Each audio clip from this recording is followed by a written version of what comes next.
introduction about Mr. Gaur. He is a BTech, like many of us, in computer science, and he has graduated from Jamia Millia Islamia.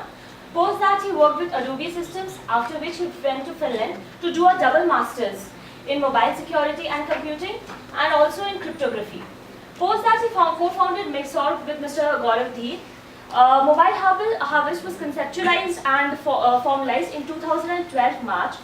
It is basically, as you all must have known, it is basically a mobile-based application targeted towards the rural population of India. So it is a very innovative thing, and as you all know, mobile applications are a very in thing nowadays. So I will give the podium to sir, and he would be talking about his initiatives and the ideas. So sir, please.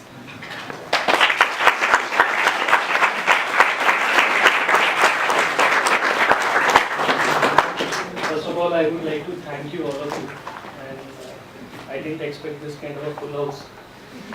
So, and I feel very humbled being here. As I said that you don't need to call me sir. So, in the context of what I want to say, name of our company is Mobile Harvest, and there is this guy in our journey who suggested that India needs an oral Wikipedia. We know all about Wikipedia, right? But if you think about oral Wikipedia, and then you think about the emerging billion, right? So there is, if say 7 billion people in world over, right, and say the population goes to 9 billion. So there is a substantial population which is yet to join the mainstream. Let's call them the emerging billion, right? So what kind of information they need? So what are their information needs, right? So that's where we are coming from, and that's why we are using this kind of a tagline. So precisely to fit, so I think this is where our kind of story fits, that we want to build life apps for millions of first-time internet users. So I just want you to stay with this line: first-time internet users, right? Right. Try and imagine, right, when you were using first-time internet, how you were and how you are today, right? And we can. So any of these slides, I can talk hours on, right? Because this is which I have internalized. So I'm not sure whether I can really express it, right? But I am very, very open in that sense that you can probe me, deeper. So for example, let's say if I talk about a hashtag. By the way, I got invited here through Twitter. So I believe that a lot of you would know about Twitter. Right, so who of you can tell me that who created the concept of hashtag? Anybody here? Any hands? Right. Okay. So let me just elaborate on that. So there was this guy Chris Messina, right? So he thought that what Twitter is a public stream of information. So how about we use Twitter as a control machine? So if you know the very early days of AT&T, where a phone line would have a control line and a communication line.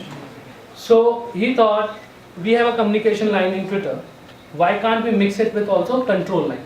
For example, let's say if I say switch off my bulb, and I put a hashtag in off, and this bulb is intelligent to read Twitter and switches it off, right? So that's how he thought, because he was coming from a very internet kind of a background. So it's a concept, right? And when you let out that concept, the whole world starts using it.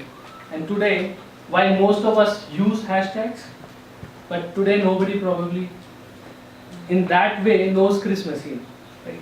So that's the power of internet.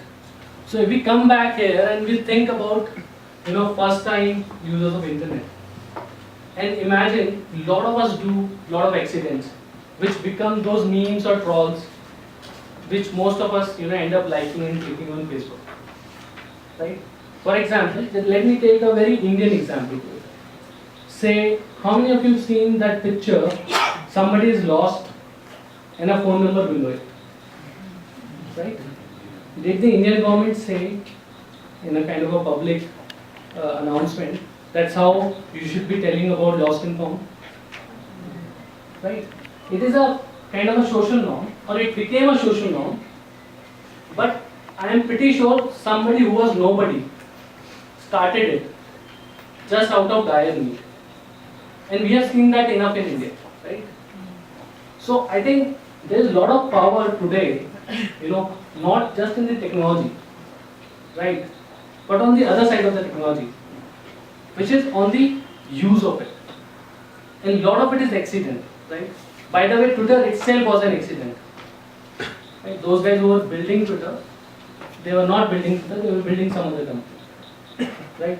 So I'm just trying to ask you, to stay on this point that there is a huge potential in this emerging billion. Or we can assume that innovation will only come from a country which is best to India, and we will just follow it, right? Or we can create that, because we don't have to create technology per se, right? We can create a lot of concepts, right? So if I go further here, so I would like to tell you my story and why we are doing it, right? So this story for me is in 3 phases, right? So, and I want to tell you it in a way that, say tomorrow, if you have a thing that you want to do, so I think that is possible, pretty much, that you can break it again into 3 phases, and I am open to debate. Maybe you can, correct me if I am wrong there. So I am doing it for this reason. We are a country of oral tradition. A lot of us, would get knowledge from our elders, but not through a journal that they have written or maintained, through what they have told us. So Professor Anil Gupta from IIM Ahmedabad, right? Probably a lot of you know him already. So he came here last year. Right? Amazing. So then I have a very good connect, right? So he says that every time a villager dies, a library is burned, because that whole knowledge is gone. So think about it like this, that we have a country of so many bodies. We can always consider them like a Narega scheme, that they have hands. Probably that's the kind of language Professor Anil Gupta would use. But if you also, like him, are open to see that they have also brains, right? So then they also have something to tell. But that goes away because we don't have that archive, do we? Right? But today the cost of technology and the possibility is there, but still we don't have it, because that's not the problem of a US like country. It's a very different population demographic that they have. So why will they build it? Right? So you are happy to use Facebook, but Facebook is only going to solve the problem what it was created for. Right? So what I am trying to say is that we cannot keep extending an existing solution. Right? So at times we might have to, relook. And every problem is an opportunity. So for us, this is enough, in terms of empowerment, that we can continue on this journey for next 10, 20, 30 years. Right? So as I said that, I wanted to take you through this journey in a very personal and anecdotal way, so that it doesn't become very, jargon driven. I could talk about those Chris Messinas and all those, and that you will find that on internet, right? So Wikipedia will tell you that story better than me. But let me talk to you on a very personal level, right? So what inspired me to do what I am doing right now? So, I was a fresh graduate out of college. I was 22 years old, right? I used to think highly of myself. I got recruited by one of the best companies in India. So I was one of the 40 graduates which Adobe picked up. And the moment I entered Adobe campus, right? So I thought, everybody is here from IITs. I am not from a IIT kind of a college. So I have to prove myself. First day we met this guy who was the MD of Adobe, Naresh Gupta. So somehow it got into my mind that what Naresh Gupta is someone who is like the epitome of Adobe. And I realized that someone told me that in Naresh's office there are 6 patents, like 3, 2, 1. So that's the glory. That's Hall of Fame. Somehow we thought, or it so happened, that in the pursuit of proving myself, I happened to have 11 patents by the time I left Adobe, and I got it 8 in 3 months.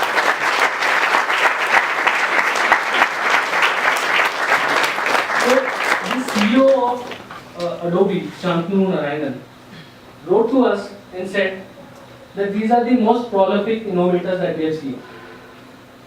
But I used to literally cry on my desk every day because that was not very fulfilling. So I made huge amount of money in Adobe because of stock options and the rewards that were given for patents. But that was not really giving me what I wanted. So in those days, I was, literally addict of this blog. So this blog is the turning point for my life. The name of the blog is Future Perfect. The guy's name is James Chase. He was a designer for Nokia, and he used to do anthropology. So his only job was travel the world, click the pictures, and show Nokia how people are using mobile phones, so that they can create mobile phones for the future. So his job was not to put the idea, right? His job was to put the observation, because observation is suspect to multiple interpretations, right? So the moment I say an idea, there is some inertia in it. And if I am a big guy in a big organization, so maybe people are not able to think beyond it, right? So that's the first rule of, when you do some kind of a design research or anthropology. So his was a picture blog, essentially. That's what I'm trying to tell you. And that was huge inspiration for me. So much so that I was convinced that, at least he was talking back then, now he is head of Frog Design, which is again a very big company, which essentially designed the first Apple computers. So that's the fame of Frog Design, right? So Frog Design still works for Apple. So you can imagine the reputation of Frog Design and reputation of this. So to me it was okay. Now I know that there is this guy who is talking about mobile phones, and he was able to brainwash me without knowing me that there are mobile phones, they are more and more used in developing countries, but it was designed for a Western civilization. And I was present to the fact that my own mother, and my wife is sitting here, so she is witness to it, still is not able to use a phone.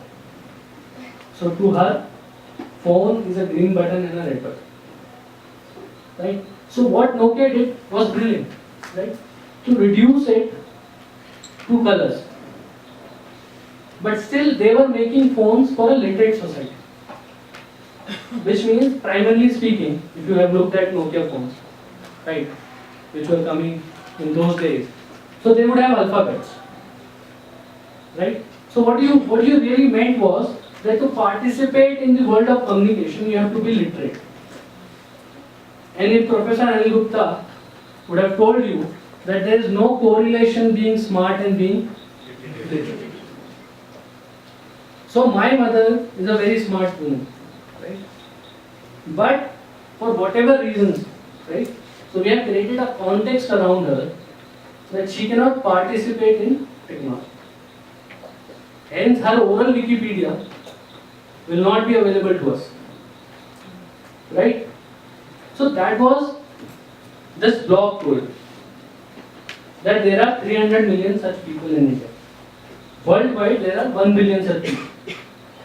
So to me, back then, when I had a job, right, and I was reading this blog, That was inspiring. And as I said, that I used to cry on my desk literally because I was not getting what I really wanted. So coming from that kind of a context, I thought, okay, let me apply for higher education, right? And I was, so since I was not coming from a very rich background, so I could, when you talk about studying abroad, conventional choices will be US. I ended up being in Finland, right? So I'll go to that phase later, but let me just summarize this phase. So, every time when you are inspired, right? So there should be some action from you, right? So my action in those 2 years with this inspiration was that a friend of mine, Prashant Singh, he started a community of mobile enthusiasts in Noida as Mobile Monday Delhi. He said, why don't you come and give a talk? And that's when I created this slide share kind of a presentation, that what is next for mobile. So I got a vent out, So every small step that you take, it kind of reinforces you that you are more capable. Because I didn't have a degree in mobile, right? I was coming out of a computer background. I was working in a software company which was making software for, and still makes software for desktop. So who qualifies me to talk about mobile? Right? It's a self-claim, right? But then somebody was willing to give me that chance that I can do such a paper and talk about it on a forum. Like you have given me a chance. Right? So that only just does what to me? So that's what I'm trying to say. When you get some inspiration, maybe a small step is needed. And at times it could be a self-claim. Right? So when I got that, so at least in that mobile community, this guy Prashant Singh, a friend of mine, who is super connected in the mobile network in India. By the way, he has a claim to fame that he has the most number of downloads in India. So he had 50 million downloads. Right? So back then he didn't have. Back then he was starting his journey. Back then Prashant Singh was nobody. So Prashant Singh wanted to be a mobile enthusiast. And I left Adobe after this. But we became friends because we believed in mobile. So this is my first phase, and if I were to summarize, my learning from this phase is that with internet today, we can literally inspire ourselves in any of the focus areas. And you can disagree with it. But there is so much content, whether on education, energy sector, any problem that you take, you can literally educate yourself. So my claim is that you don't have to come to an institute like this, because you might get degree, right? But for a self-education, right, there is internet, and only little effort is needed on ground to network with the community. Right? So that's what I derived my lesson, and that was 2005 to 2007. So if I go to my next step, as I said, I got into this university. Back then it was known as Technical University, Helsinki University of Technology. So what happened there, when I was in Finland, I didn't know much about it. When I was choosing, the only thing I knew was that there is this company known as Nokia, and for some reason, while everything happens in US, the company which made most number of mobiles is in Finland. Trust me, I had no clue. I had no knowledge about Finland. So I was there 3 years, and I wanted to know all about mobile. So that small mistake I did by writing that compilation paper on what's next for mobile, associating myself with Mobile Monday Delhi. I wanted to meet someone who started Mobile Monday. Right? It's again a concept, it's not a technology, by the way. So Mobile Monday has lot of chapters, like Honeybee, like Professor Anil Gupta, right? He's not having a technology, right? All he's trying to say is that participate in this kind of a idea, right? So this is me when I was graduating from this university, and I got a wonderful opportunity to intern at CERN, a nuclear physics laboratory in Geneva. And back then, the Large Hadron Collider experiment was going on. So I'm just showing you these pictures.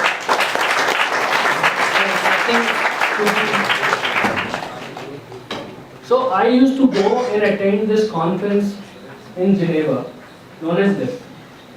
So it's much like European Tech, right?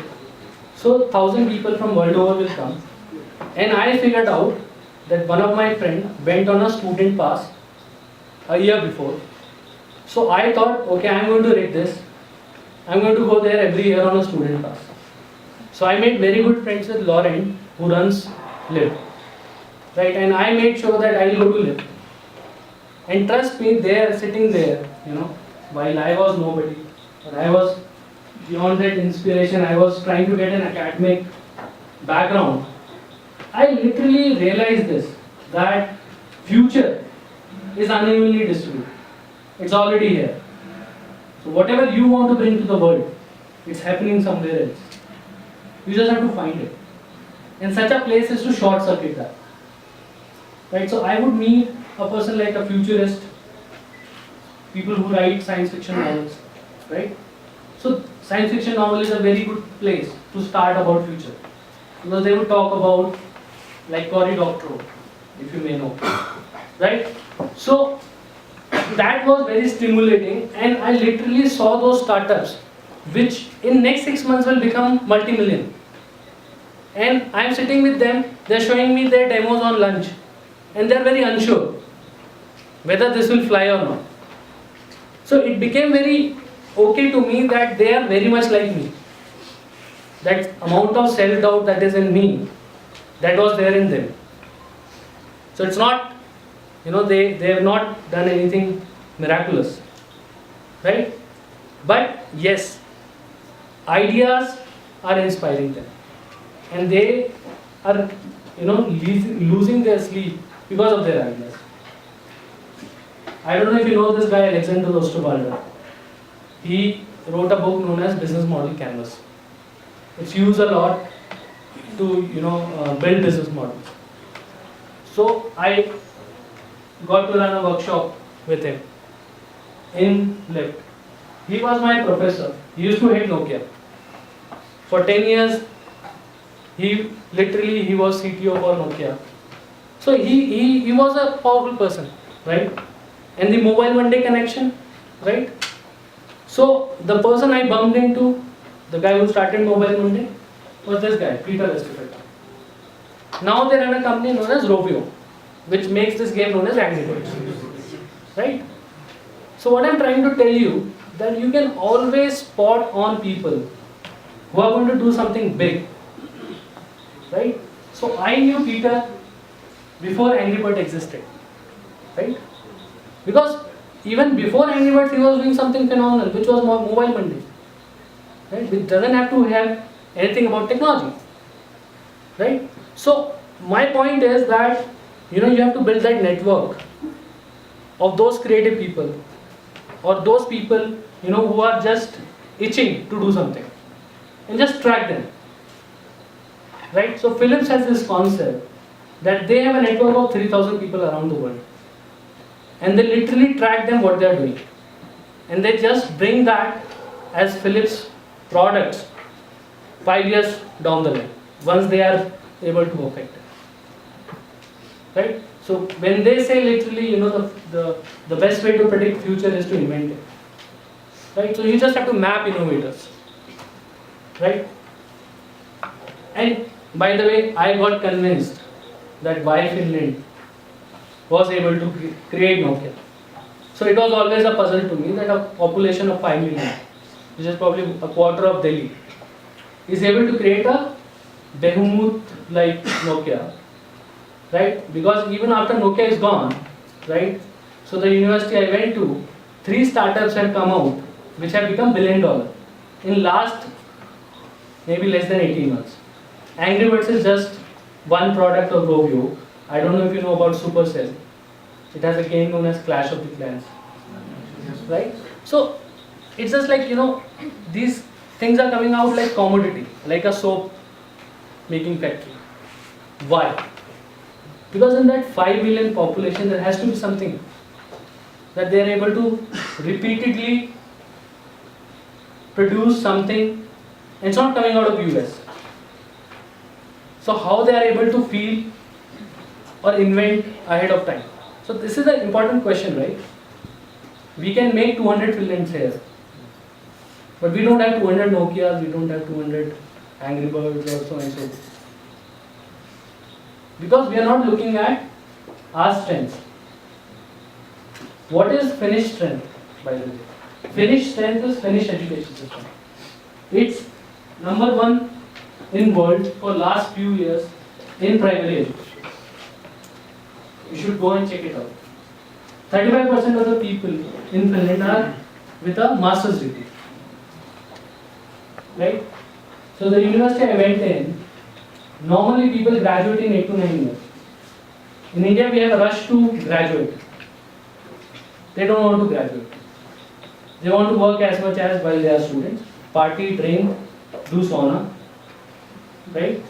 But once you graduate and say you are 25, you can be someone who wrote Linux. If you know Linux. Right? It was a master's thesis of a University of Helsinki student. If you know MySQL, right? If you know SSH, if you know Angry Birds, and so forth. So what are these? These are student projects. But students who realize that they don't have a rush, they can dedicate their life to their dream. Instead of graduating in 5 years, what a typical student in India would do, they would take 10 years. But they would rather do it slowly and enjoy it. Right? So if I go from here, what I'm literally trying to tell you, so there was a lot of went out in me that, there is this mobile thing. And my professor had a course where we have to write papers. So I wrote this paper. So I literally translated all my imagination, all my knowledge into a research paper. That is further reinforcement in myself that, I can do it, kind of. So once I wrote this paper, I also got best paper award for this. And with my professor Oreo, we got to write a book. So we did a tour of Shanghai as a study tour during my PhD studies. So I didn't finish my PhD. But that was the reason I also left my PhD. Because what Oreo did, he literally used to bring every week one CEO from some big company, and we were 25 PhD students. Our job was to grill them. Like, you guys are quiet, we will eat them up. And you can imagine all 25 PhD students, they have nothing in common. Someone is from design, someone is from metallurgy and all that. And imagine you make a CMO of Nokia stand, and a metallurgy student is asking about marketing. The metallurgy student would understand nothing, and so is the Nokia, right? But the moment it's very difficult to build the vocabulary in a multidisciplinary environment. I'm pretty sure you guys would have struggled to make friends when you initially came here. Who to associate with, and then people would have, somehow magically got into groups. Right? But try and ask yourself, who did you make your friends? Were they people like you? Or were they people not like you? So I think, multidisciplinarity is difficult. But it is amazing when you want to innovate. Because you have to tolerate a different viewpoint. You have to accept that there is something else possible apart from what you can think. Right? So,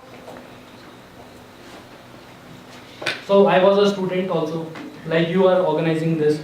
So I helped the lady, so he was director for Nokia, for Symbian, to organize a conference known as Mobile Africa.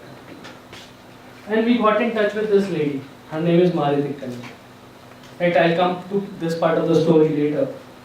But the point I want to drive here is, then we also run a forum known as Alto Social Impact. So what we did, so the university said that they are dissolving our 100-year plan. Imagine, Indian government says that diluting all the IIMs, all the IITs, and all the NITs. We'll make one common place where engineer, designer, and the business guy will sit together and do something. Right? That's what Finland did in 2010. So to get multidisciplinary in action, they destroyed their 100-year plan. So in Alto, since it was a new university in making, right? So we thought, how can we help the guy, say literally in the Indian context, the rickshawala outside our door? While you can invite a person like me, why can't you invite that guy and ask him to share his problems? I'm pretty sure he has a lot of problems.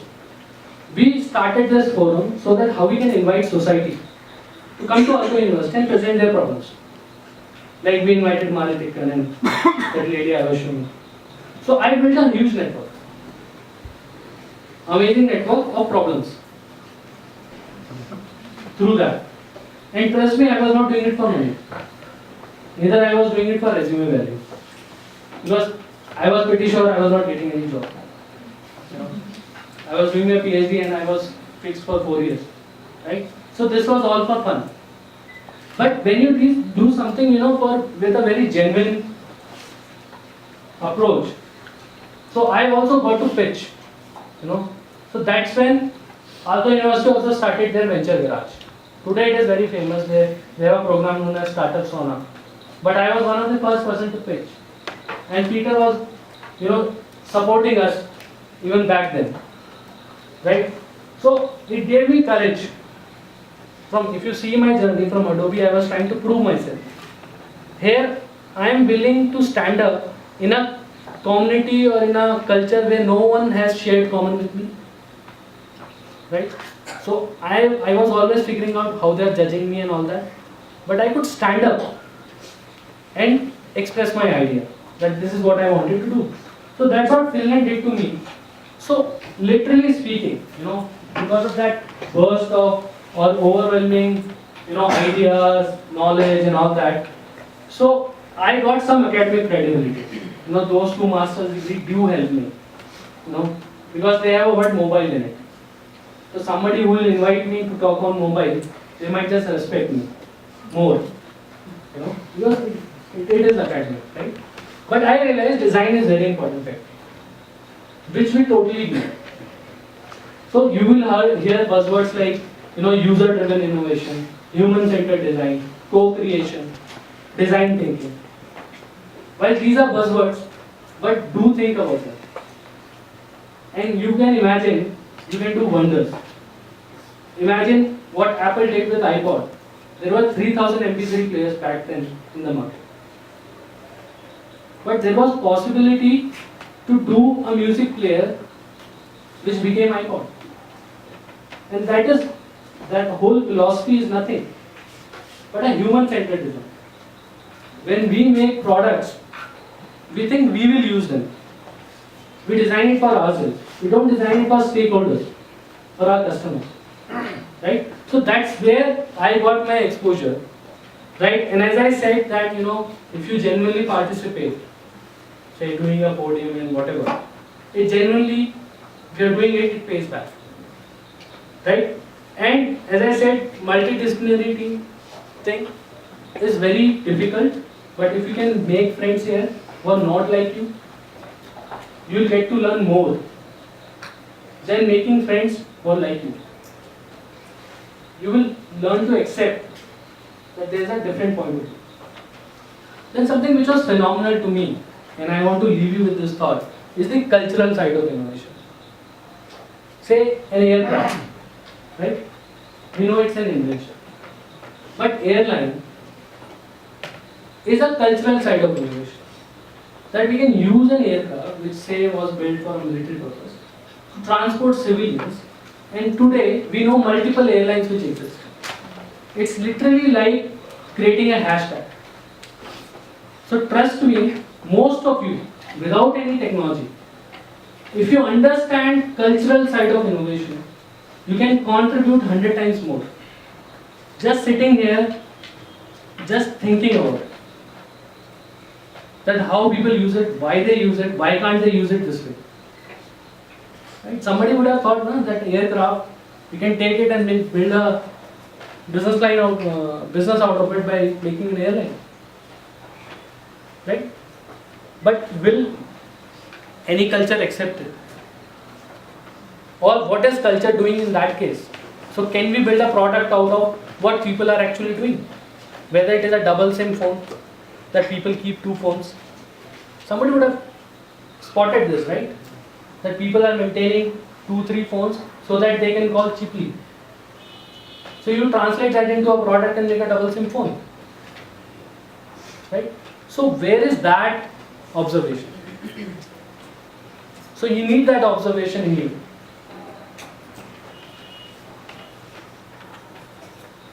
So now let me come to the execution part, which is where she started. So I've already spent my 5 years. Now let me talk about 3 years. So this is, by the way, map of Chanderi, Madhya Pradesh. And what is unique about this place is, while it is a historical city, these all are some kind of hills, and this is where the fort city is. This place is a Wi-Fi town. It's difficult to access. You'll have to go 100 kilometers from Jhansi. But as I said, the future is already there. You just have to reach out. So if you want to understand how a city uses Wi-Fi, maybe you are not able to experience it in a minuscule way, maybe you are able to experience it in IIM Shillong. But you want to understand a person who makes 3,000 rupees and how he uses Wi-Fi, then you go to Chanderi. Right? So, that same guy Prashant Singh, somebody asked him that BBC wants to make a film on life apps. Who can do research on camera? Right? So there was a film director who was commissioned by BBC. Through Prashant Singh, he ended up to me. So I can attribute some part to Prashant Singh. But again, making that slide or that presentation to writing that paper, the story ended there, right? Literally. But the company was not yet formed.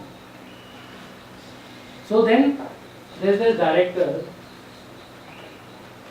who is saying that I want to make a movie on the subject that what India needs. Can you do this research on camera? So maybe he met so many people, but somehow I stuck with him. And he said, I need your 1 month. So I was busy running my company, which is a digital marketing company, which is known as Mixol, and I was happy with it. But I also had some emotional attachment with this thing. I said, okay, we'll do it. And imagine any of you today accept some kind of a challenge and how helpless you might be at that point. I was also helpless. I wrote to Anil Gupta. I told him that I am so and so. I want to do genuine research. Tell me where should I go. He said, go to Andhra. This is Brigadier Ganeshan. He is the coordinator for Andhra Pradesh, and he will take you. Then I wrote through another friend. I wrote to this guy known as D.B. Raidu. He was on Satyamev Jayate on the food episode, and somehow Satyamev Jayate was happening parallel. When we went for shooting, so we also realized that Amir Khan was also here and all that. So doing this documentary was 2,000 kilometers of field research. So when I was making those PPTs or writing that paper, literally speaking, that was all personal experience. There was no field research. But this exposed me, And I met different people. So he's D.B. Raidu. So they have a 1 million farming community where they do pesticide-free farming. So it's a very knowledge-intensive work that they do, but they have no means to take that knowledge to those 1 million people. So they have a workforce of 11,000 people. Because in India we have so many people, so whatever we want to do, we can put so many people in it. So take any government department like National Health. So we have 1 million Anganwadi workers. For every 1,000 people, we have one woman who government pays. Right? And you can imagine how efficient is that, right? Without me going into details. And imagine educating 1 million people on health so that they can take care of others' health. Right? So I visited some of them in Chanderi. And there was zero material they had. So they had 5 levels of hierarchy and oral communication. You can imagine Chinese whisper. Right? So somebody sitting in Delhi decides that we have to do this. Let's reduce infant mortality. Right? And that's how it will happen with 1 million workers with whatever means. Say what was Sanjay Gandhi doing in 84. Right? So something of that sort. So she is Vijaya. She lost 3 male members of her family in suicides. Because they could not pay up the loans they took for farming. Husband died, then brother died, then father died. Now she is still doing farming. But now she is doing farming with CMSC. She lives on rent, 200 rupees in village. Who lives on rent in village? Ask this question to yourself. Right? So, and this is Mallesham. So I was just telling this story to Gaurav. So this guy made a machine. His mother used to do the ASU process for making Puchampoli sarees.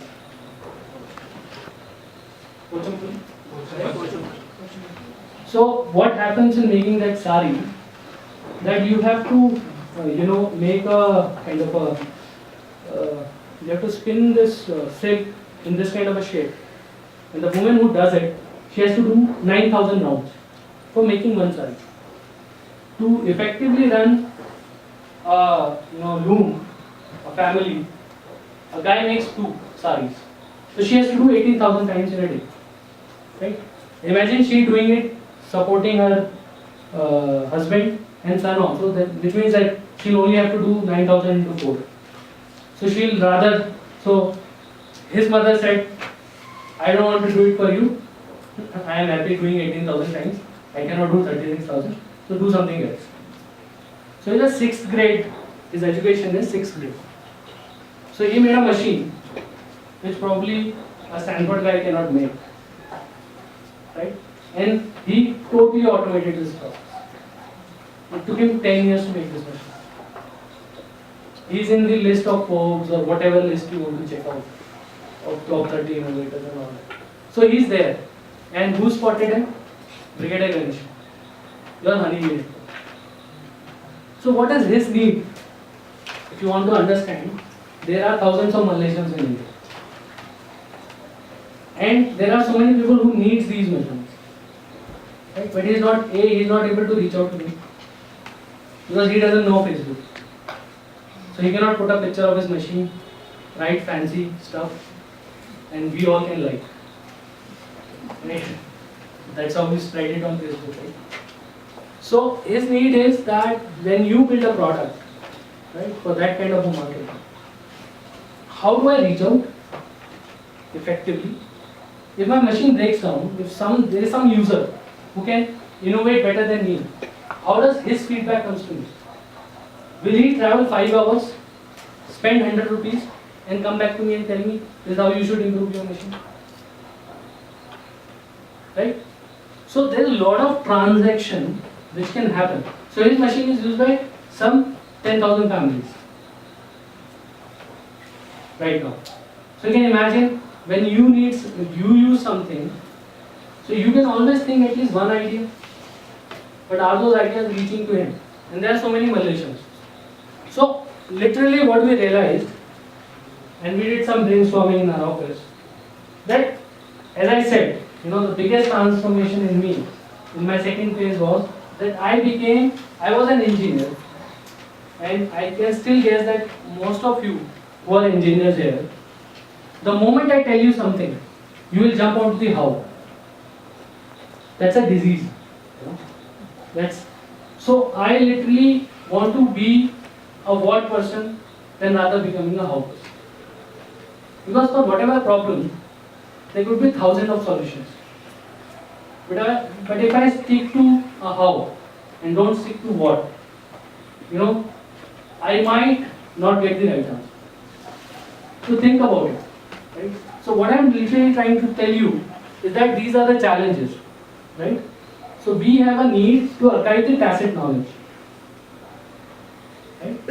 We need peer-based learning. We don't need expert learning. You don't need a monologue. You need the guy sitting next to you tell you that how did he fix his computer so that you can also fix your computer. And we have literally seen that. So whenever we build something, we think we are smarter. So we will build a system which is more smart, and the person who is going to use it is going to learn from us, not from their own people. And as I said, that they want oral way. They don't want text-based methods. So most of the government means to reach out to them. Say, if you are sending a text message to them, you just sit there in their inbox, but they are not reading you, right? So that's what we realized. So when I said this is my what, so you can do a different how. And there could be thousands of mobile hardware possible for the same what. So, and we wanted to give ourselves constraint. That's where our design thinking is coming. So as I said, the design is really important. So design is not aesthetic. Design has multiple dimensions. So we wanted to build something where no reading writing is required. Where minimum taps or clicks. So that if I want to teach something, say for example if I ask you that did someone came from Facebook to teach you how to use Facebook? Most of you would say no. You learnt it because the software was designed that way that you learnt it there in a social process.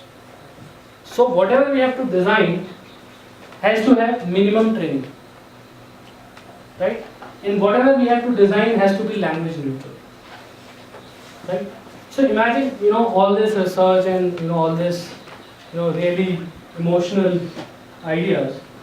So this film came out, right? So April 2012 we made this film, right? It went to the Rio Summit. So one of the lady who was heading UN Women for South Asia, she saw this film. So she came to us, and this all went to newspapers, and that's how we got our first customers. So our first customer came to us. We didn't go to them, right? So UN was our first customer, and these are the women who are in rural Andhra Pradesh, and this launch happened in Jaipur in 2012. And we didn't demo our product. We asked our users to demo it. And I had multiple interactions with these women, although this picture is blurred. So here is the Bhutanese delegation sitting on this side. And these are women from rural Andhra Pradesh. These are all politically active women because the project was to empower locally elected representatives. It's a Mahila Sarpanch, right? So Mahila Sarpanch in India is, by reservation, there should be 50% of them. But what typically happens, that their husbands are running the show. So they are not empowered. They are elected, they are there, but they are rubber stamp. So the idea of UN was that create a fresh organization known as UN Women, right? And how can they reach out to these women and tell them that it's your right, right? But again the challenge is there are 600,000 of them. So how do you tell them whatever you want to tell them? And they would have so many questions. So one of them is Fatima. She is head of 36 villages. She is so smart, I cannot tell you.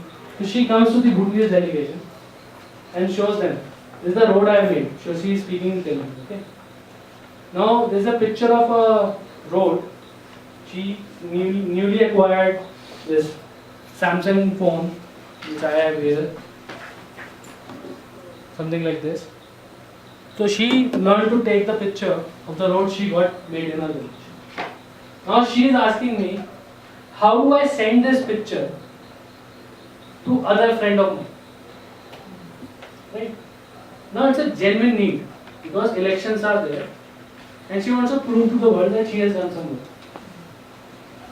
Now I could tell her that use Gmail and all that. Right? So instead of solving her problem, I am telling her you learn X, X, Y, Y at this thing and that's how your problem will be solved. So when we look at people like them, they don't have different needs. But they do want a different solution. So what we built, we built a very simple thing. That you take a picture, through our application, and you have faces of your friends. And you touch the face and the picture goes to them. So why do we have to build an email? What WhatsApp did, they did away with the email. So they zeroed upon the identity as a mobile number. But maybe if I meet you after a year, I don't know your phone number. Maybe I don't even know your name. But I will still remember your face. Right? So why can't we, come up with an identity which is not literacy driven? Right? So that's why we started using icons. So I can go into the how of our solution. But as I said, for this audience, how is not important. What is more important? So this is our pic from the UN launch. Then there is this lady, Mari Tikkan. Why? So she saw our work on Facebook. She said, what can we do together? So our next customer was coming from that work. What I did just out of good work that we do. So right now we are working with the Department of Biotechnology to build an application for these health workers on family planning. So that's where we have a Finnish joint venture, and that's with Mari. So she used to be a ex-WHO executive. So she is our health expert, and they are bringing a platform, the kind of technology, and trying to come up with this mobile app. And this is again from Chanderi. It's again silk sarees. Again Chanderi. So right now I am coming to the PR part. So we won the 3rd prize in the India Internet Day this year. Then again FICCI made a movie on us, like BBC made. So we got the top 10.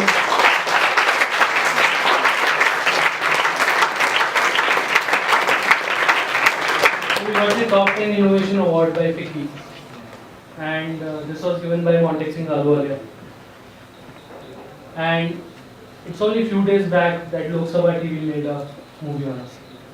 So more than doing technology, in the last 1 year, 5 documentaries have been made on us. Right? So Lok Sabha TV, BBC, then FICCI, Lufthansa with ET Now, and Google. Right? So what I'm trying to literally say is that we are not celebrities, by the way. Neither we are not that handsome or looking good in that way. But our problem is handsome. Our problem is fancy. So you can go with this problem and speak on the stage, and maybe people will give you audience. Right? So maybe, if I were to summarize my talk, so while our journey will continue, and you will come to know, and you can keep checking us what happens a year after, 3 years after, 10 years after, right? But what my real sharing with you is that if you want to do such a work, where the problem is fancy, you cannot solve that problem sitting here. You have to go out. Right? So we could be fooling ourselves by having a fancy degree or whatever, that we can solve that problem without co-creating that solution. So trust me, whether it is a business model or a technology, we can keep failing on it and still succeed if we align our stakeholders. And if you want to do anything in the rural space, you will have to make these goods. So you will not come up with that right solution. And another thing we realized working with those women, so I don't speak Telugu, right? But I had an awesome time with working with those women. Because most of the time we were asking them to draw icons on whiteboard. Because co-creation brings ownership. So in one of our app, we have a profile picture, right? So we took photos of those women, right? And we put there. Now in that group of 40 women, so one of the women was not well dressed that day.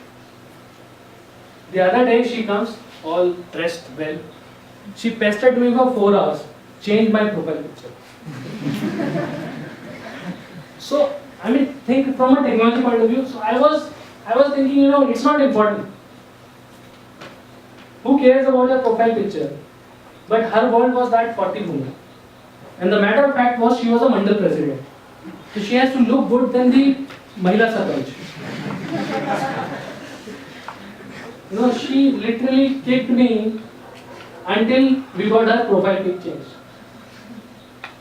And when we analyze all this content that, using these oral messages which they send, they're literally wishing each other Sankranti, happy birthday, and all that. So India is a country which is full of aspiration. So whether you could speak, all the fancy English and maybe, afford to use all the fancy tools, but given a chance, anybody would like to do that. So there's no sense of entitlement in that way that, you can restrict them from doing that. The other thing that I realized, I think this you already know, is that PR helps.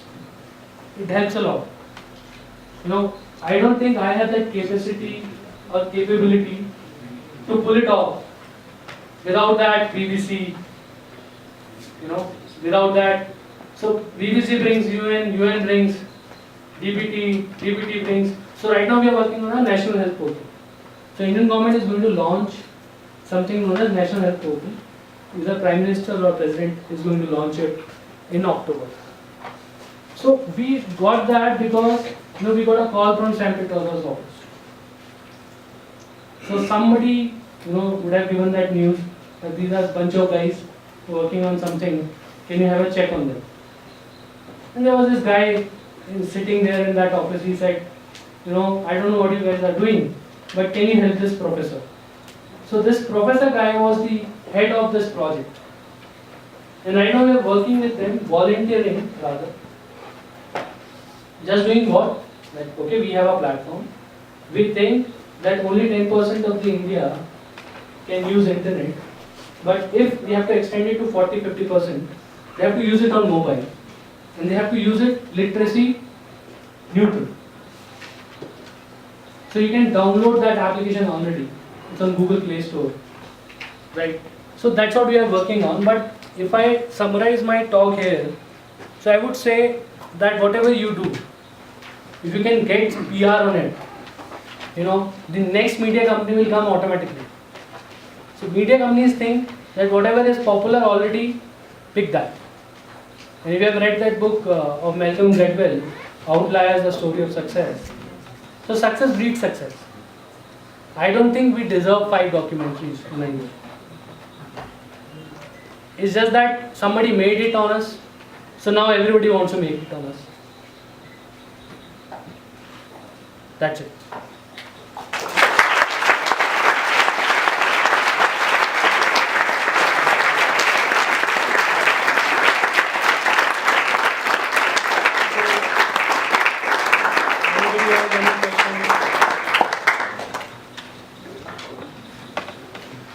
You want the mic? So my name is Gaurav Bhardwaj, very good evening. So my question to you is the technology helping farmers getting the right education about so what actually is the prime motive of the technology? How does it help? See, what we have done literally, we are trying to build a very enterprise-driven approach. Let's say you are Krishi Darshan. So Department of Extension is there in the Ministry of Agriculture, whose role is to take the new knowledge to farmers. So they spend 180 crores doing Krishi Darshan. So when you do Krishi Darshan, so what you literally do, you go and interview scientists and show that program on TV. But can you take that TV in your field? A, B. Can you make that program come when you want it instead of Doordarshan deciding when they want to show Krishi Darshan? So just think about it. That we already have the knowledge, which is Krishi Darshan. We are spending 180 crores on it. But we are taking it to the living room of the farmer. On a time we decide. Right? And that's only one way. So we are saying we don't want to hear your questions. Sorry, we are not interested. Right? It literally means that, right? So if you do that same thing on a mobile phone, and if you tell that farmer, so is that a possible solution to farmer? Or what we have already? And I think I don't need to explain to you the technological part of it. Whatever I have said is possible today with the technology to build. I don't know if you agree or disagree. What kind of devices do you use for? So we are right now using Android phones because we are a very small team, and we are not Google or Microsoft or all those people. So we cannot build on all the platforms. But our bet is on Android. We think that today an Android phone is of 4,000 rupees, right? And there are so many government initiatives. For whatever reason, they are distributing them like toffees. And if it happens, whether through the market forces or through government intervention, these devices make it to people. We can simply make our application available, whether bundled or downloaded. Right? For example, so as I said that we are not a big organization. So I can happily work with the National Health Board, but I cannot be the National Health Board because I don't have the knowledge of health. So let NIHFW do it, which is National Institute of Health and Family Welfare, and I can happily go and tell them, while you build a website that 10% of India can use, I can take your content and put it in my mobile application, and maybe I can increase the reach by another 4, 5, 10%. And I think if we are able to do that, that's a job well done. So right now we are focusing on education, health and agriculture. So if I were to summarize, then health we have already done, we are doing 2 projects. Governance we have done one with UN, and agriculture we are trying to build. So we are working with the IRI, which is Indian Agriculture Research Institute. So we are trying to build something known as package of practice. So if you want to say grow onion or rice or whatever, so I can give you say a download of information which a scientist believes is a good practice to follow. So that's what we call a package of practice. So we are trying to build that package of practice, and which is calendar driven.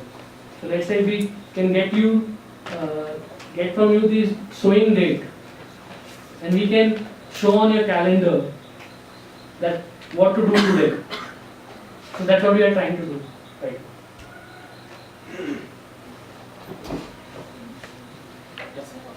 My name is Ayushi. My question to you is, apart from those who know how to develop apps and those who are maybe well versed with design, what other skill sets do you require in your team if somebody wants to be part of your team? I think the fundamental need of design is to be invisible when you are with your stakeholder. Because you see, in India, if I go today to a village, if I go to Chanderi, it's a population of 50,000, and they can figure out in a day the entire city that I am there. Because the grapevine is so strong, and there could be so many rumors, about anything.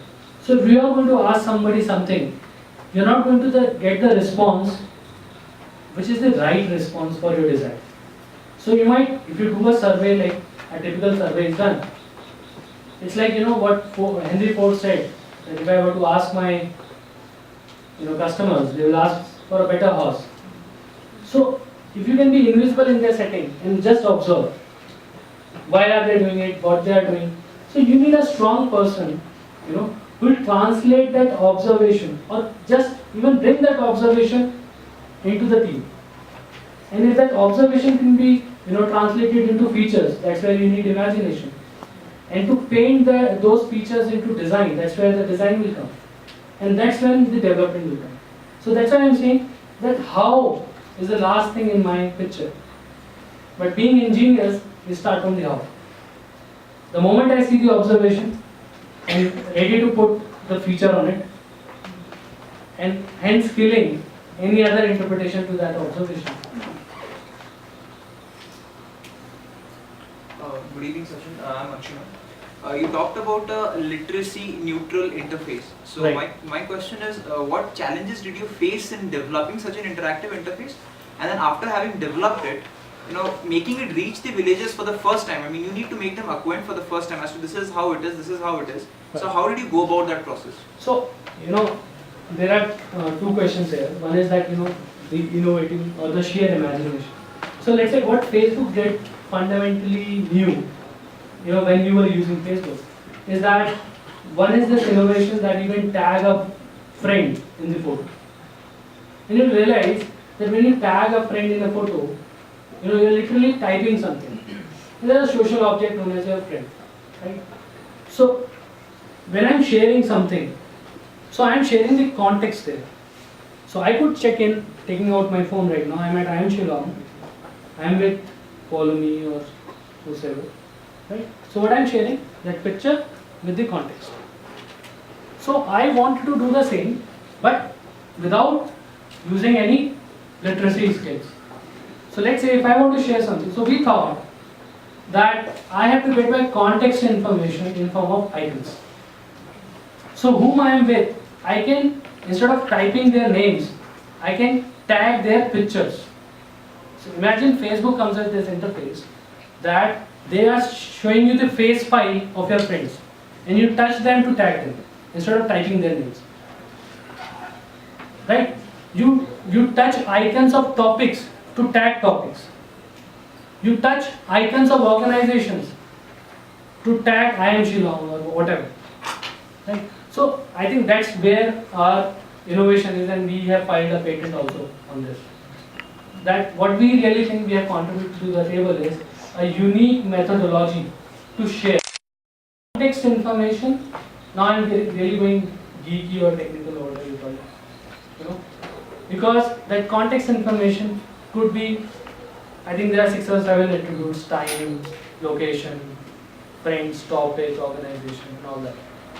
Right? So that's what we did. So that was the biggest, you know, simplicity or contribution we think we have made to the table. One. Second part is how do we take it to villages? So we don't have the capability to take it to villages. So we want to align ourselves to the agriculture ministry or XYZ ministry, who have that huge, you know, thousands of people working with them. Let me just give you one example. You know, so when we were in the Google's Big Tent event, there was a professor from Pakistan who was there. He was an IS officer. Now he's the professor for Lahore University of Management, LUMS as they call it. It's probably fairly known. Maybe it's like their IIMs. So this guy, he said, okay, I am a bureaucrat. So he was appointed on deputation. There was always this epidemic which Pakistan was facing, particularly the Punjab province, that because of not cleaning of your drainage and all that, so let's say malaria for example, something like that was there. Because of dengue, people were dying. So what they did, they gave away 1500 Android phones to their cleaning people. And they said, you take a picture before and after. Right? And that picture in real time goes to a map. And that browser is open in the Chief Minister's office. So on a daily basis, instead of seeing at the presentations on a 6 monthly basis, On a daily basis, he can see where cleaning has happened, where it hasn't. And maybe he is not literally looking at it, you know. Just the sheer threat that if I don't do this before or after, I'll get a call from Chief Minister's office. You know, they had 0 deaths last year. So all they did in that application was that it has to be time stamped and location geotag, and you cannot rig it, because the moment you allow it to rig it, people will, you know, take pictures sitting at their house, same picture daily, right?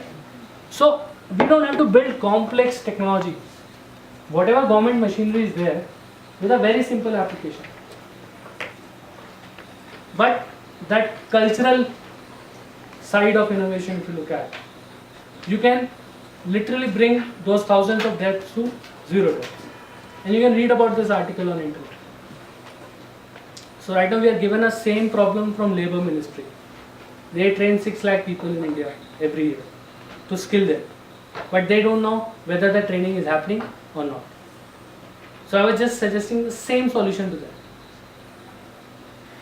So there are so many problems in India which could be solved with very small intervention.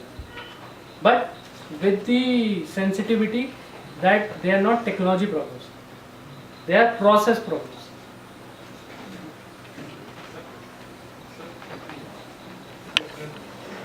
Hello, I am Aman. So my question is, can you put some light on the finance side of mobile harvest? Like, what were the costs that you incurred in developing this app, and what were the sources of the fund? So I can be very honest here. So I didn't want to do this project for money when I started with it, right? So when Arjun came to me, so he said, okay, we want to do this movie. So he said, I'll give you 50,000 to be the whatever that camera, on camera research. So, and he was paying for my flights and, you know, making me stay in good hotels. So I said, okay, I'll get to meet all these wonderful innovators and all these people. So I have to give my time. He gave me 50,000 rupees. So I used that 50,000 rupees to develop the prototype. So once I had the prototype to show in the movie, UN came and they gave us something like $30,000. And they gave us 1 month. Give me the technology. And that's when we created the company. We didn't. So the problem was that customer was standing at the door. So this lady, she was a Norwegian minister. Now she is no more in the role. But she literally invited us to their office. BBC was competing and some other company was competing. So we couldn't have make it at first place. But Ann wanted to give it to us. So she said, I want this project to be delivered 4th of October. Under Secretary General of United Nations is going to come to India and we are going to launch it for 9 countries. So we said, okay, let's pack our bags, start this company and build this product. Because we have shown this on TV. Right now people want it. So we have to build it. So we spent 1 month building it. So, and we are still building it because there is no limit to perfection or whatever you call it. So the development is ongoing, but so far the customers have got us money. So I would say that we have only put something like 5 lakh rupees from our own pockets, you know, which is like the co-founders. But most of the money has come through the customers.